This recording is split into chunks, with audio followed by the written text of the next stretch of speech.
My name is Natalie Morgan, and at 27, I never expected to wake up to an empty house on Christmas morning. The silence hit me first.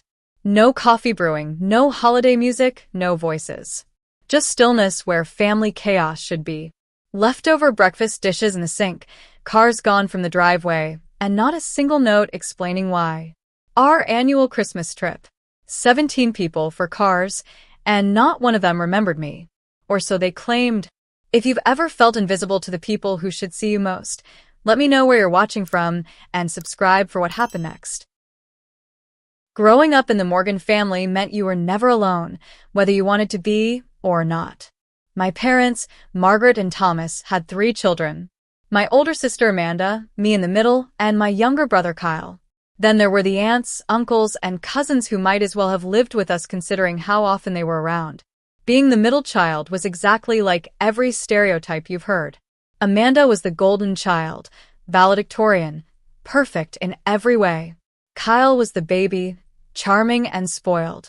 And me? I was just there. The reliable one. The one who remembered birthdays, organized gatherings, and kept the peace when family tensions flared. Our Christmas trips had been a tradition for 10 years. What started as a small getaway with just our immediate family grew into an extended family extravaganza.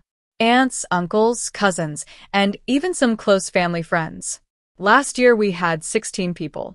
This year would be 17 with the addition of my sister's fiancé. I was always the family helper. Need someone to research locations? Ask Natalie. Need accommodations booked? Natalie will handle it. Need someone to remember everyone's dietary restrictions, medication schedules, and entertainment preferences? That's what Natalie's for. Despite being overlooked, I cherished these trips. Last year, in the Smoky Mountains, we rented cabins side by side. Aunt Susan and I spent an entire evening baking cookies, while Uncle Robert taught the younger cousins card games. Mom actually complimented my Christmas tree decorations, and Dad asked my opinion on his retirement plans. For once, I felt seen. But family dynamics shift like sand under the tide, and the past 6 months brought significant changes. Amanda got engaged to Ryan, a financial analyst with family money and connections. Their engagement party was an extravagant affair, with Mom crying happy tears and Dad boasting to everyone about his brilliant daughter. Kyle had been accepted to Princeton, his dream school, and suddenly my parents became Princeton parents, wearing university gear and talking about when Kyle graduates, even though he hadn't even started classes yet. Meanwhile, my promotion to senior account manager at the marketing firm where I'd worked for 5 years barely received a "that's nice" from Mom.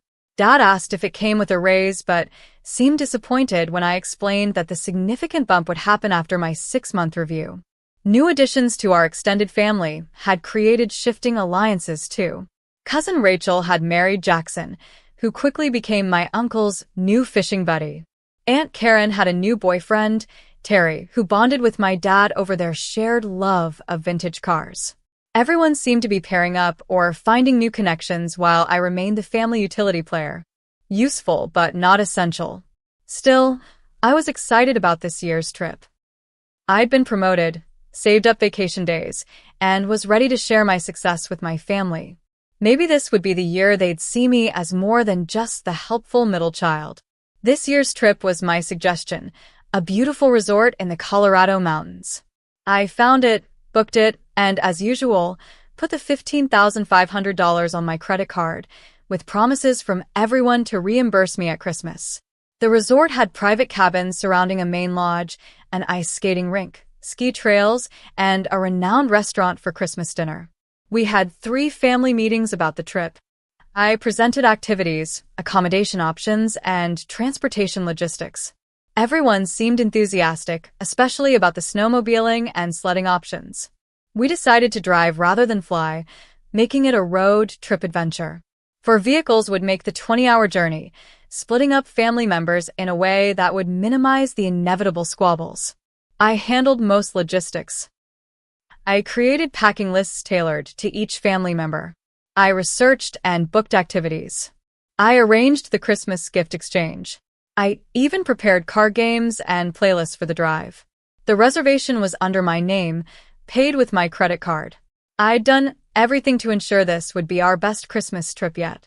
Looking back, the warning signs were there, I just didn't want to see them. Conversations would stop abruptly when I entered rooms. Text messages about trip details would go unanswered for hours, sometimes days. Smaller family gatherings happened without me being invited. 2 weeks before the trip, I overheard my mother and sister whispering in the kitchen. When I walked in, Amanda quickly changed the subject to Christmas cookies. When I asked what they were discussing, Mom just smiled and said, "Christmas surprises, nothing for you to worry about." A few days later, my mother asked to borrow my credit card as a backup for the trip. When I asked why, she became flustered and said, "In case we need to make changes to the reservation." Since the reservation was already in my name and on my card, the request made no sense, but I let it go. The night before departure, everyone was supposed to be ready by 7 in the morning. I stayed up until nearly 2 organizing last-minute details, wrapping a few final gifts, and making sure everything was perfect. I set my alarm for 5:30, planning to shower and finish packing my toiletries before helping load the cars. When I woke up, sunlight was streaming through my blinds. Bright, high-in-the-sky sunlight. My heart sank as I grabbed my phone. 9:15. How had I slept through my alarm? I jumped out of bed, already calling out apologies as I rushed toward the hallway. The house was silent. Not the peaceful silence of early morning, but the hollow silence of emptiness. I called out again, louder this time, hearing my voice echo back to me. "Mom? Dad? Is anyone still here?" I checked my parents' room first. Bed made, nothing on the nightstands, closet door open with visible gaps where luggage had been. Amanda's room next. Same thing. Kyle's room looked like a tornado had hit it, but his Christmas backpack and gaming console were gone. All the signs of the whirlwind that was my brother preparing for a trip. With each empty room, my chest tightened a little more. I ran downstairs, checking the living room, dining room, kitchen. Christmas decorations still twinkled mockingly. In the kitchen, breakfast dishes were piled in the sink. They'd eaten before leaving. Together. Without waking me, I rushed to the front door and threw it open. The driveway where 4 cars should have been parked was empty except for my Honda. They were gone. All of them. I stood barefoot on the cold porch, breath forming clouds in the December air, as the reality sank in. They'd left me behind. My hands trembled as I walked back inside, grabbing my phone from my bedroom. I scrolled through my notifications. Nothing from my family. No missed calls. No texts asking where I was or if I was okay. I called my mother's cell. It rang 4 times before she answered, her voice bright and cheerful. "Natalie. Good morning, sweetheart. Did you just wake up?" The background noise was unmistakable. Christmas music, multiple conversations, laughter. They were well on their way, probably hours into the drive already. "You left without me," I said, my voice smaller than I intended. A pause. "What?" "No, wait. Aren't you in the van with your cousins?" My throat tightened. "No, Mom. "I'm at home. Alone. I overslept, and you all left without me." Another pause, longer this time. I heard her muffled voice as she presumably covered the phone to speak to someone else. When she returned, her tone had changed, less cheerful, more concerned, but something about it rang false. "Oh, Natalie, there must have been a miscommunication. We all thought you were in Rachel's van with the cousins." "I'm so sorry, sweetie." From somewhere in the background, I heard my father's voice. "Tell her we'll figure something out." "Did anyone check if I was in the van?" I asked, fighting to keep my voice steady. "Did anyone look for me before you left?" "Well, it was hectic. You know how mornings like this are. Everyone was rushing around. I guess we just assumed." "You assumed," I repeated flatly. 17 people, and not one of you noticed I wasn't there. Not during breakfast. Not during loading the cars. Not during the head count I specifically suggested we do before leaving. "Natalie, don't be like that. It was an honest mistake. We'll figure something out. Maybe you can catch a flight and meet us there?" "I have to go now. The reception is getting spotty." I'll call you back in a bit, okay? The call ended before I could respond. I stood in my pajamas in the middle of the kitchen, phone in hand, staring at nothing. They'd left without me. And from the sound of it, they'd been on the road for hours before I even woke up. I tried to be rational. Maybe it was an honest mistake. Mornings like that are chaotic. Maybe everyone really did think I was in one of the other vehicles. I sat down at the kitchen table and opened my laptop, searching for flights to Colorado. The prices for last-minute Christmas travel made me wince, but if this was truly a misunderstanding, I could make it work. While searching for flights, I called my Aunt Patricia, who had opted out of the trip this year due to a hip replacement. Aunt Pat, it's Natalie. Sorry to bother you, but something strange happened. I explained the situation, hoping for sympathy or at least surprise. Instead, there was an uncomfortable pause.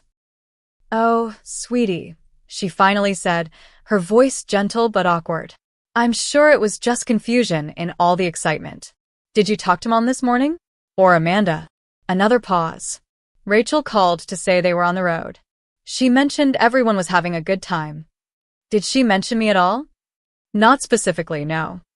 Aunt Pat, do you know something you're not telling me? Her sigh was heavy.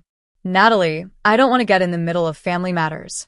I'm sure whatever happened, it's all a misunderstanding. Why don't you call your mother again? The conversation left me with a sinking feeling. I opened Instagram and saw Amanda had already posted photos from the road trip. Group selfies in the car. A breakfast stop at a diner. Everyone smiling, laughing, enjoying the beginning of our family Christmas trip. Without me. I scrolled through the comments. Cousin Rachel, best Christmas trip ever, starting off right. Kyle, road trip vibes. Mom, so blessed to have almost everyone together. They almost struck me like a slap. She knew I wasn't there. It wasn't a mistake. I switched to Facebook and saw similar posts from other family members. Then I noticed something else. Several comments referenced messages from a group chat I wasn't part of. Just like we planned. Operation Road Trip is a go. I searched my phone for a group chat about the trip, but found nothing. They had created a separate conversation without me. The pieces were starting to form a disturbing picture, but I still couldn't bring myself to believe what it suggested. I spent the next 2 hours alternating between checking flights, calling family members who didn't answer, and fighting back tears of confusion and hurt. My mother hadn't called back as promised. Then my phone pinged with a text from Amanda. I opened it to find a screenshot of a conversation. The screenshot showed several messages, but one was highlighted. "He's really not here? OMG, our plan worked." Mom kept asking if we should wait, but I told her he was probably still sleeping. Got to admit, I feel a little bad, but after last year's drama, we deserve a peaceful Christmas. Below the screenshot, Amanda had typed, "Oops, wrong person. Ignore that." I stared at the message, my mind struggling to process what I was seeing. He's not here. He. Not she. They didn't even see me as a person, just a problem to be solved. And our plan worked, left no room for misinterpretation. This wasn't an accident. They had planned to leave without me. I replied with just 2 words. "Merry Christmas." Then I put my phone down and let the tears I'd been fighting finally fall. 2 hours passed while I sat in stunned silence. Amanda's screenshot burned into my memory. "He's really not here? OMG, our plan worked." The words replayed on a loop, each repetition a fresh wound. My family hadn't forgotten me. They had actively excluded me. My phone had been buzzing intermittently with messages from Amanda. "Natalie, it's not what it looks like. Please call me so I can explain. That message wasn't about you. You're taking this the wrong way." I ignored them all. Instead, I opened my laptop and logged into our family's shared cloud storage. We used it for photos and documents, but also backed up conversations from various devices. Amanda was particularly bad about this, always selecting back up everything whenever prompted, without considering what might be included. In the folder with her name, I found backup files of her text messages from the past month. I hesitated only briefly before opening them. What I found confirmed my worst fears, and then some. A series of conversations between Amanda and various family members about the Natalie situation. Plans to create a separate group chat without me. Discussions about how to ensure I wouldn't be included on the trip. From Amanda to Mom, 3 weeks ago. Do we really have to bring Natalie? Last year she ruined Christmas with all her drama. Mom's reply, she did book everything. And it's on her credit card. Amanda, so we let her book it and then figure out a way to leave without her. Win-win. Another conversation, this time with Kyle. Mom's worried about leaving Natalie behind. Kyle's response, just leave before she wakes up. She sleeps like the dead, anyway. By the time she realizes we're gone, we'll be halfway to Colorado. The most hurtful was a group text where they had actually voted on whether to include me. The final tally, 3 for bringing me, 12 against, with 2 abstentions. My own parents had voted against me. Mom had initially defended me. She is family, and she did arrange everything.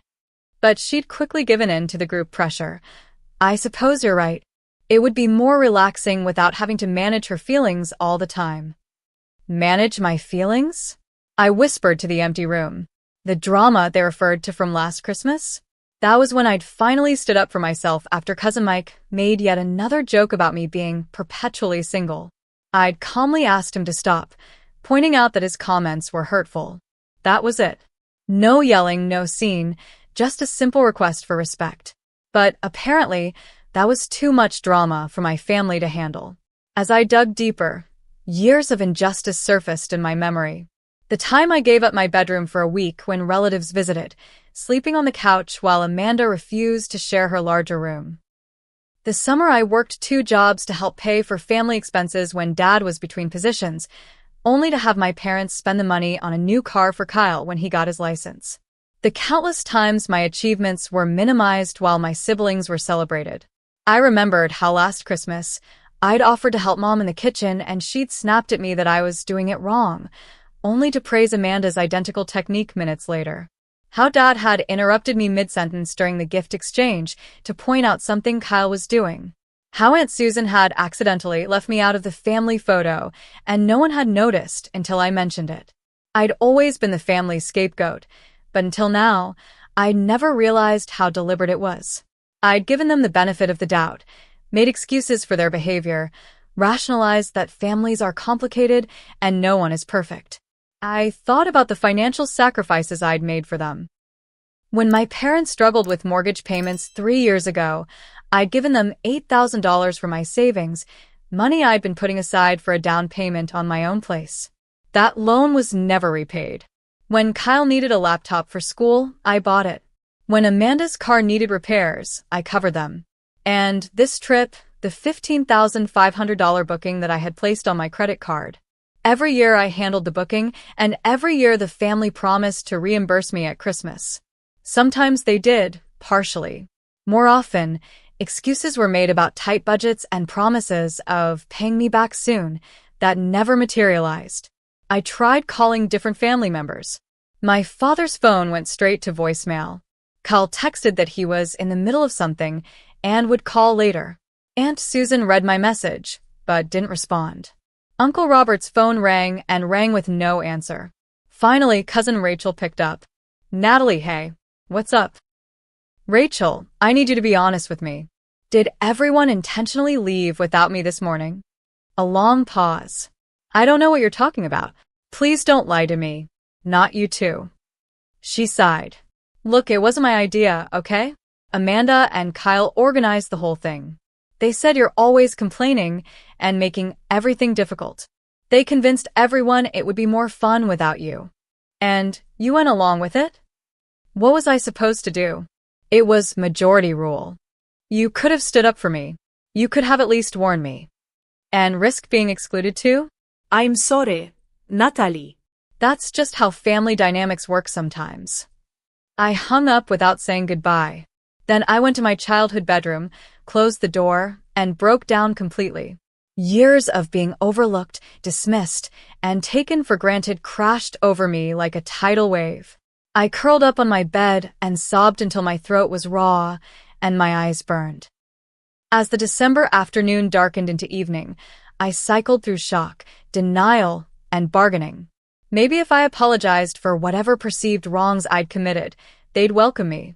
Maybe if I offered to stay in a separate cabin and give them space, they'd let me come. Maybe if I tried harder to be what they wanted, they'd finally accept me.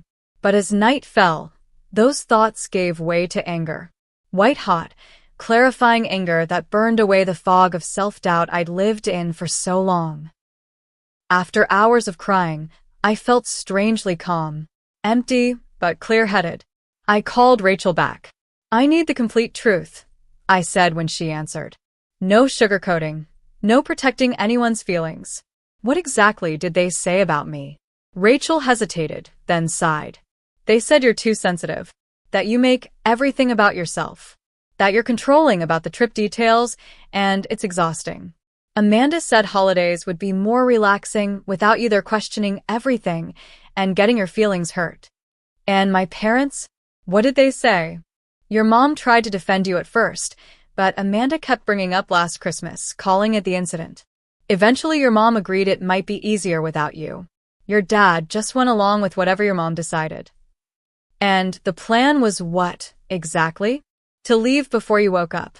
Tell you it was a mistake if you called. Claim they thought you were in another car. By the time you figured it out, we'd be too far away for you to join us." The confirmation hit like a physical blow, but I remained calm.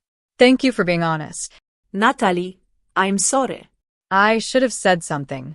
"Yes, you should have," I replied, then ended the call. I sat on the edge of my bed, letting the full weight of my family's betrayal sink in. Not just today, but years of it.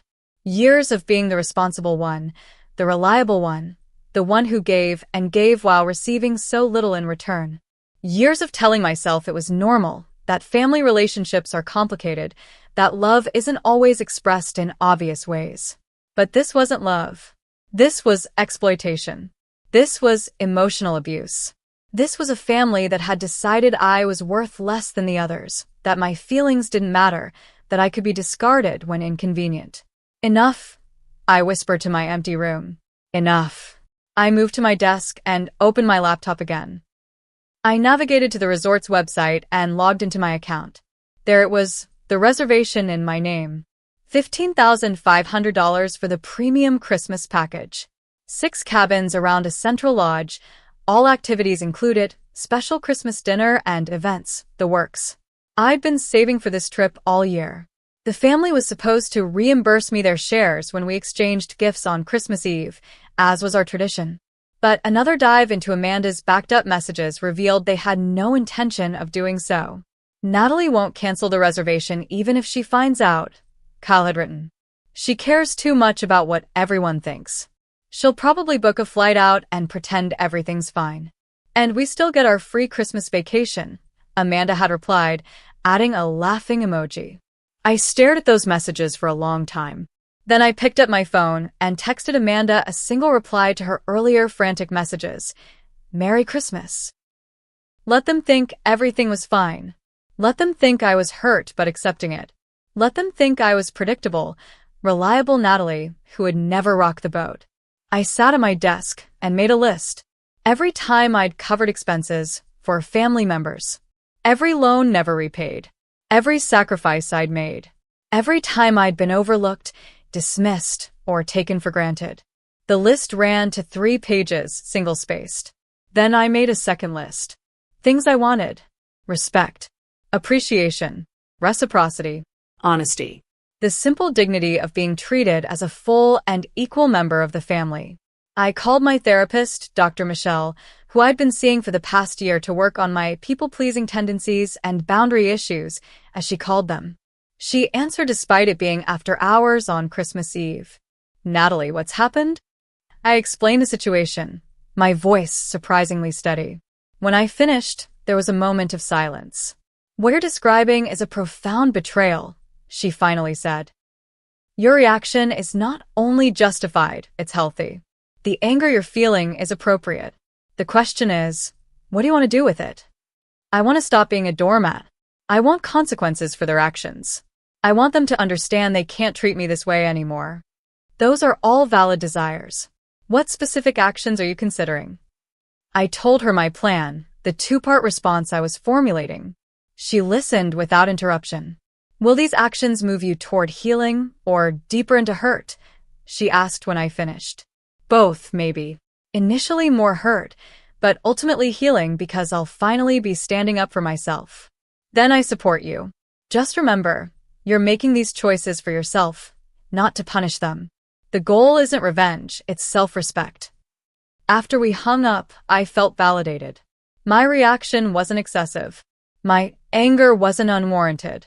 And my plan wasn't unreasonable given the circumstances. I opened the resort's website again and clicked Contact Us. Then I picked up my phone and dialed the number. Pinecrest Mountain Resort, this is Melanie speaking. How can I assist you? Hi Melanie, my name is Natalie Morgan. I have a reservation for 6 cabins beginning tomorrow, December 25th. Yes, Ms. Morgan, I have your reservation here. The premium Christmas package for 17 guests. Is there something I can help you with? I need to cancel the entire reservation. Oh, I'm sorry to hear that. May I ask the reason for cancellation? We might be able to accommodate changes instead. I hesitated only briefly. The reservation was for a family trip, but there's been a change of plans. The family decided to exclude me after I'd already paid for everything. A pause. I see. I'm very sorry to hear that. Her voice had softened with genuine sympathy. Let me check our cancellation policy for your booking. I heard keyboard clicks in the background. Normally, our Christmas packages are non-refundable this close to the date, but given the circumstances, let me speak with my manager. I was placed on hold for several minutes. When Melanie returned, her voice was warm. Ms. Morgan, my manager has approved a full refund to your credit card. The funds should be returned within 3 to 5 business days. Thank you, I said, relief flooding through me. That was $15,500 I couldn't afford to lose. There's one more thing, Melanie continued. Your family is still planning to arrive tomorrow, correct? Yes, as far as I know. Would you like us to let them know the reservation has been canceled when they arrive, or would you prefer to inform them yourself? I considered this. Actually, if it's not too much trouble, I'd prefer if they found out when they arrive. Another pause. I understand. We can certainly handle that discreetly. Thank you, Melanie. You've been very kind. You're welcome, Ms. Morgan. And if I may say so, I hope you find a way to enjoy your holiday despite these difficult circumstances. After hanging up, I felt a weight lift from my shoulders. Step 1 complete. Now for step 2. I set my alarm for 6:30 the next morning, then began gathering what I would need. Documents proving property ownership. Financial records. Keys. My passport. Personal mementos I couldn't bear to lose. As I worked, I booked a solo vacation to Bali, departing the following evening. I'd always wanted to go, but had never prioritized my own travel dreams over family obligations. The irony wasn't lost on me that I'd be spending about the same amount on my solo trip as I'd been prepared to lose on the family trip. I wrote a detailed letter to my family explaining exactly why I was taking these actions, careful to focus on facts rather than emotions. I set up an automatic email to be sent to all of them once I was on my flight. Then I made 2 final calls. One to a locksmith who charged extra for Christmas Day service, and one to a moving company that advertised anytime, anywhere availability. Both confirmed they could meet my needs, at premium holiday rates, of course. Money well spent, in my opinion. As I finally went to bed in the early hours of Christmas morning, I felt something I hadn't expected. Peace. Tomorrow would be difficult, but necessary. And for the first time in my adult life, I was choosing myself over everyone else's expectations and demands. My alarm buzzed at 6:30 sharp on Christmas morning. I'd slept surprisingly well, waking with purpose and clarity rather than the fog of sadness from the day before. I showered, dressed in comfortable clothes, and ate a quick breakfast. Then I got to work. The locksmith arrived at 7:30, right on schedule. An older man named Frank who didn't ask questions beyond what was necessary for the job. I explained that I needed all the locks changed on the house, including the front door, back door, side entrance, and garage. He nodded and got to work. Family issues? He asked about halfway through, his tone conversational rather than judgmental. You could say that, I replied. He nodded again. Holidays bring out the best and worst in families. Been married 42 years, and my wife's family still drives me to change the locks every now and then. He winked, and I found myself smiling for the first time in what felt like days. By 9 o'clock, Frank was done. He handed me the new keys and wished me a Merry Christmas. I thanked him sincerely and added a generous tip to his already substantial holiday rate. The moving company arrived at 9:30. Two strong young men named Derek and Justin, who looked like they'd rather be anywhere else on Christmas morning but remained professionally cheerful. I directed them to help me move certain items from the house to the garage. My parents' clothing, personal items, and some furniture. Kyle's gaming setup. Amanda's extensive beauty collection and designer clothes. We're doing some renovations, I explained when Justin raised an eyebrow at the unusual task. The family's away, and I want to surprise them with the progress when they return. They worked efficiently, and by 11 o'clock, the garage was neatly stacked with labeled boxes and furniture items. I placed a large envelope on top containing my letter and the new house keys, then locked the garage with its separate key, which I would leave in a hidden spot only the family knew about. Inside a house, I set up the small security cameras I'd ordered with express delivery earlier in the week. One covering the front door, one for the back, and one in the main living area, all connected to an app on my phone that would allow me to monitor the house remotely. Next came the financial untangling. I logged into our shared family account and transferred my portion to my personal account. I removed my credit card information from all family subscription services. I changed passwords on accounts that were technically mine, but that the family had been using freely. By early afternoon, my suitcase was packed for Bali, the house was secured, and everything was in place for the family's eventual return. I took one last walk through the home I had shared with my parents for most of my adult life, not out of financial necessity, but out of a misplaced sense of duty and connection. The house had been left to me by my grandmother 5 years ago, much to everyone's surprise, including mine. She'd always had a soft spot for me, perhaps recognizing a kindred spirit in the family overlooker. I'd invited my parents to continue living there, never charging them rent despite taking on the mortgage payments myself. Another fact conveniently forgotten when family finances were discussed. As I stood in the entryway, keys in hand, my phone began buzzing with incoming calls and texts. They'd arrived at the resort and discovered the canceled reservation. Right on schedule. I didn't answer immediately, taking my time to lock up and load my suitcase into my car. Then I sat in the driveway and began reading through the messages. Mom, Natalie, there's been some mistake with the reservation. Please call me immediately. Dad, your mother's upset. Fix whatever you did with the resort booking. Amanda, what did you do? They said you canceled everything. Call me now. Kyle, WTF Natalie, there's nowhere to stay and everything's booked. Aunt Susan, we're all standing in the resort lobby with nowhere to go. Please call someone.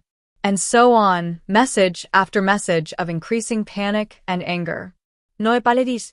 No acknowledgement of what they'd done. Just expectations that I would solve the problem I'd created. I scrolled through them all, then typed a single reply to the family group text, the one I hadn't been included in until this emergency. I know you plan to leave without me. I know you never intended to reimburse me for the trip. I've canceled the reservation and received a full refund. Enjoy your Christmas. The response was immediate and overwhelming. My phone rang and rang with incoming calls, which I declined one after another. The text messages flew in faster than I could read them. Mom, Natalie, you're overreacting. It wasn't like that. Dad, this is completely unacceptable behavior. Amanda, I can't believe you'd ruin Christmas for everyone over a stupid misunderstanding. Aunt Karen, we're stranded in Colorado with nowhere to stay. How could you be so selfish? I let them rant, watching the messages accumulate without responding further. Let them feel a fraction of the helplessness and exclusion I'd felt. Let them understand that actions have consequences. After about 20 minutes, the tone began to shift. Mom, Natalie, please. We're sorry if you felt excluded. We can talk about this. Dad, your mother's crying. At least tell us what you expect us to do now. Amanda, okay, fine, we shouldn't have left without you, but this is extreme. Where are we supposed to go? I texted back one more time. I'm sure you'll figure something out. You're all so resourceful when it comes to planning things without me. Then I silenced my phone, started my car, and drove to the airport for my flight to Bali, feeling lighter with each mile that separated me from the family that had taken me for granted for the last time. The aftermath unfolded largely while I was in Bali, where I spent a peaceful week reconnecting with myself and considering what I wanted my life to look like going forward. I kept my phone on Do Not Disturb mode, checking it only once a day to ensure there were no true emergencies and to monitor the security cameras at the house. What I saw through those cameras and in the accumulated messages painted a picture of chaos and desperation. According to cousin Rachel, who sent me private messages that seemed genuinely remorseful, the scene at the resort had been apocalyptic. With no reservation and no available accommodations during the Christmas holiday, the family had been forced to split up. Some drove to the nearest larger town to find hotel rooms at exorbitant last-minute rates. Others crammed into the one small cabin that Uncle Robert managed to secure through a business connection. The Christmas dinner they'd been looking forward to was replaced by takeout pizza eaten in cramped quarters. The group chat I could now see exploded with blame and recriminations. Amanda and Kyle initially tried to maintain that I had misunderstood their intentions, but as the discomfort and financial reality set in, the truth emerged. Fine, we plan to leave without her, Amanda finally admitted. But she's always so controlling about these trips, always making everything about her feelings. We just wanted one Christmas without walking on eggshells. My mother, surprisingly, defended me. She paid for everything, Amanda. She's been paying for these trips for years, and we've barely reimbursed her. What did you expect her to do when she found out? Not ruin Christmas for everyone, Amanda shot back. I think we ruined it first, Kyle wrote, showing unexpected insight.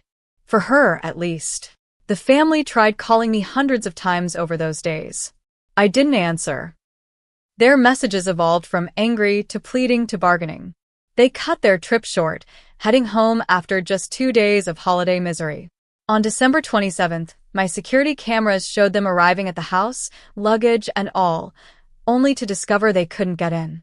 I watched as my father tried his key repeatedly, as my mother peered through windows, as Amanda paced the front lawn making animated phone calls. Eventually, someone thought to check the garage, finding my note and the new keys. I observed them reading my letter together, faces falling as they absorbed the detailed account of how they had treated me over the years, culminating in the Christmas abandonment. I'd made it clear in the letter. This was my house, left to me by grandmother. I'd allowed them to live there rent-free while I covered the mortgage. That arrangement was now over. They could stay temporarily while making other living arrangements, but I would be charging market-rate rent beginning February 1st. When I finally returned from Bali on January 3rd, refreshed and resolute, I was prepared for the confrontation that awaited me. I pulled into the driveway, noticing all their cars were present. They'd known I was coming home today. The rent conditions I'd outlined required us to meet. They were waiting in the living room, a tableau of familiar faces wearing unfamiliar expressions, uncertainty, anxiety, even fear. Not emotions my family typically directed at me. Natalie, my mother began, rising from the couch. We need to talk about what you've done. No, I said calmly, remaining standing just inside the doorway. We need to talk about what you've all done. For years. This is ridiculous, Amanda interjected. So, we left without you on a trip. It was immature, fine. But changing the locks? Threatening to evict your own family? Who does that? Someone who's finally had enough, I replied. Someone who's tired of being exploited and taken for granted. Someone who's setting boundaries that should have been set long ago. Exploited? My father scoffed. That's a bit dramatic, don't you think? I pulled out my phone and played a recording I'd made before leaving, a compilation of their messages planning to exclude me while still expecting me to foot the bill for their Christmas vacation. Their faces changed as they listened to their own voices discussing me as a problem to be managed, a resource to be used, rather than a family member to be respected. When the recording ended, the room was silent. Then, surprisingly, it was Ryan, Amanda's fiancé, who spoke first. "I've been sitting here listening to all of you for days, and honestly, I'm appalled. If this is how you treat family, I'm not sure I want to be part of it." Amanda gaped at him. "You're taking her side?" "There shouldn't be sides in a family," he replied. "But if there are, then yes, I'm on the side of the person who was wronged." Kyle shifted uncomfortably in his seat. He's right. "What we did was messed up. All of it, not just the trip." He looked at me directly. I'm sorry, Natalie. "Really sorry." One by one, they began to acknowledge what they'd done, though some more grudgingly than others. My mother cried, my father looked ashamed, and Amanda vacillated between defensive and contrite. The conversation lasted hours, dredging up years of family patterns and dynamics. I remained calm but firm, making it clear that things would be different going forward. I outlined my terms: rent payments for those continuing to live in the house, repayment plans for outstanding loans, and clear expectations about mutual respect and consideration. "And if we don't agree to these terms?" my father asked, a hint of his usual authority returning to his voice. "Then you'll need to find somewhere else to live by February 1st, I replied simply. "This is non-negotiable." In the days that followed, the family fractured and realigned in ways I hadn't anticipated. My parents, faced with the financial reality of paying market-rate rent on the house plus repaying what they owed me, decided to accelerate their long-discussed plans to downsize. They found a small condo closer to my father's office and moved out by mid-January. Amanda and Ryan had a series of intense discussions that ultimately led to them postponing their wedding while they reassessed their relationship. Amanda's behavior during the Christmas incident had revealed aspects of her character that troubled Ryan deeply. She moved in with a friend, and our relationship remained strained but civil. Kyle, surprisingly, asked if he could continue living in the house while paying the designated rent. "I want to make things right," he said, "and I want to get to know my sister again." We established a genuine roommate relationship that slowly evolved into a real sibling bond. Extended family members reached out individually in the weeks that followed. Some apologized sincerely, acknowledging their role in the family dynamics that had marginalized me. Others remained distant, uncomfortable with the disruption to the status quo. Aunt Susan never spoke to me again. Uncle Robert sent a heartfelt letter of apology and a check covering what he estimated he'd cost me over the years. Cousin Rachel and I began meeting for coffee regularly, rebuilding our relationship on more equal footing.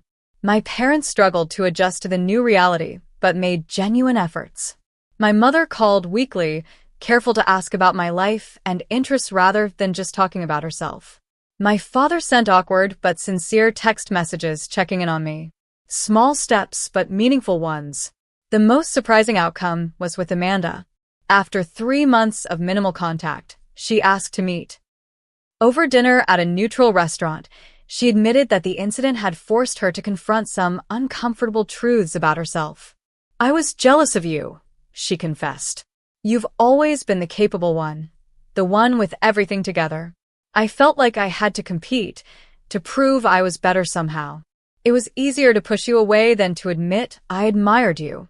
I didn't know if I believed her entirely, but I appreciated the effort. "We have a lot of history to work through," I told her. "It won't happen overnight." "I know," she nodded, "but I'd like to try, if you're willing." Family therapy became part of our journey forward. Not everyone participated consistently, but those who did began to understand the toxic patterns we'd all been caught in for so long. Through it all, I maintained my boundaries firmly but fairly. No more loans without clear repayment terms. No more taking on family expenses without acknowledgement. No more silencing myself to keep the peace. It wasn't always easy. There were setbacks and arguments, moments when old patterns threatened to reassert themselves. But I remained committed to the new dynamics I'd established, and slowly, a different kind of family relationship began to emerge from the ashes of the old one. 6 months after the Christmas incident, I sat in Dr. Michelle's office for what would be one of our final regular sessions. I'd been working intensively on my recovery from family trauma, building a stronger sense of self-worth and establishing healthier relationships. "How do you feel about your progress?" she asked. I considered the question carefully.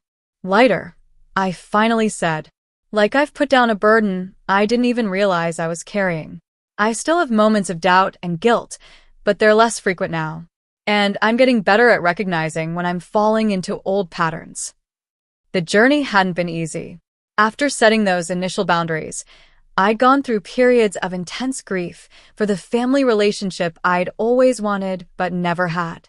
There were days I questioned my decisions, wondered if I'd overreacted, felt guilty for causing pain to people I loved despite everything. But therapy helped me recognize those thoughts as conditioned responses from years of emotional manipulation. Dr. Michelle guided me through techniques to acknowledge those feelings without letting them dictate my actions. "And your support network?" she prompted. "Growing stronger every day," I replied with a smile. "My friends have been amazing, especially once I started being honest about my family situation instead of making excuses for them. I've reconnected with college friends I'd lost touch with, and I've made new connections through that photography class I started taking." Building a non-family support network had been crucial to my healing. For too long, I'd prioritized family relationships at the expense of friendships and personal interests. Now I had a weekly book club, a photography group that went on monthly excursions, and several close friends who checked in regularly. During those 6 months, I maintained limited contact with my family. Individual connections, rather than group gatherings. Clear boundaries about what I would and wouldn't discuss. Firm expectations about how I deserved to be treated. "And the house?" Dr. Michelle asked.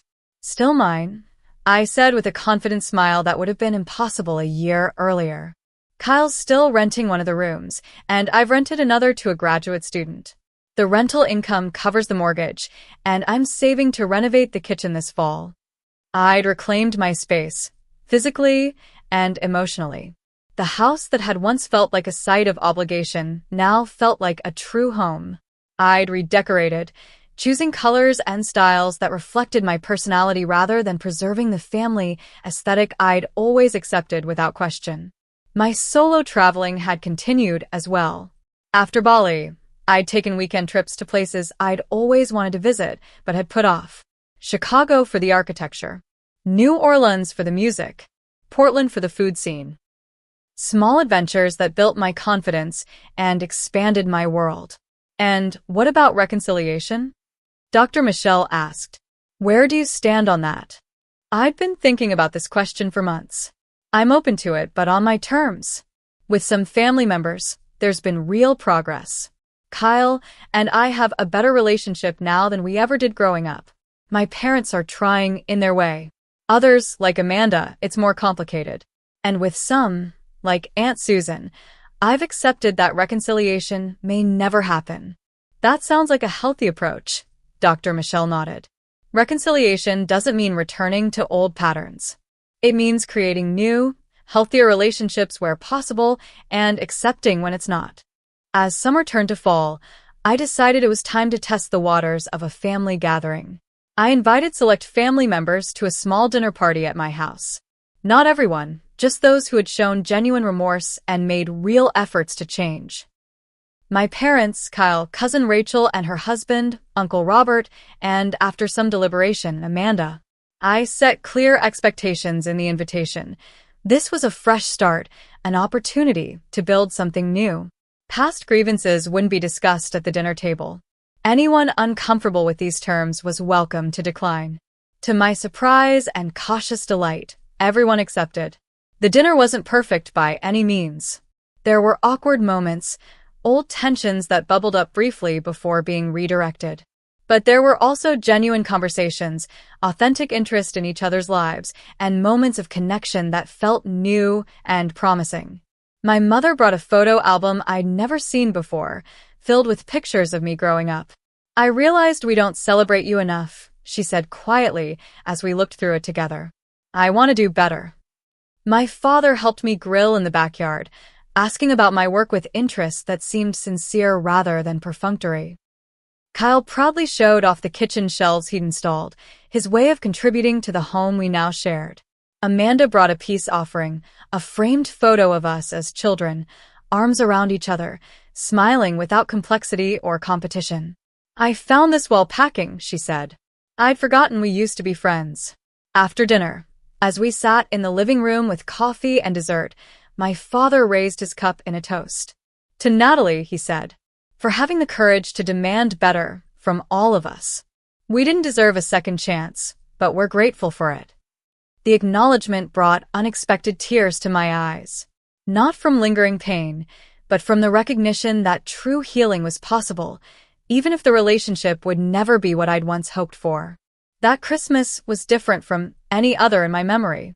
Smaller, more intimate, held at a neutral location rather than the family home. Everyone contributed equally to the expenses and preparations.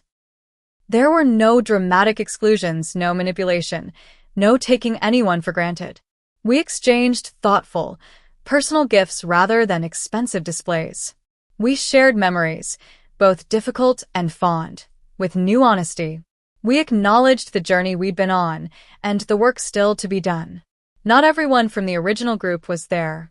Some relationships had proven too damaged to repair, at least for now. Aunt Susan sent a card, but declined the invitation. Some cousins chose to celebrate elsewhere. But those who came seemed genuinely committed to creating something healthier than what had existed before. As I drove home that evening, I reflected on the journey from last Christmas to this one. From the devastating discovery of intentional exclusion to the careful reconstruction of relationships worth saving. From being the family doormat to a woman with boundaries, self-respect, and the courage to demand better. The deepest lesson I'd learned wasn't about family dynamics or even about standing up for myself, though those were important. It was about the difference between love that diminishes and love that enhances. Between relationships that drain your spirit and those that fill it. Between accepting scraps of affection and requiring genuine respect. Sometimes love requires distance. Sometimes healing means letting go. Sometimes the family you need isn't the one you were born into, but the one you build around you, person by person, connection by connection. I don't regret what I did that Christmas morning when I canceled the reservation and changed the locks. It was the most difficult decision I'd ever made, but also the most necessary. It wasn't about revenge, but about finally valuing myself enough to require better treatment. Some might call it extreme.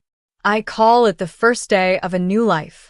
A life where I matter, where my feelings count, where love is demonstrated through actions, not just claimed in words. If you're watching this and recognize yourself in my story, please know you're not alone. Family relationships are complex, but they should never come at the cost of your self-worth. Setting boundaries isn't selfish, it's essential.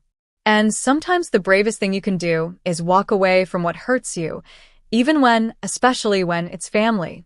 Have you ever had to set difficult boundaries with loved ones? What was your turning point? Share your experience in the comments below.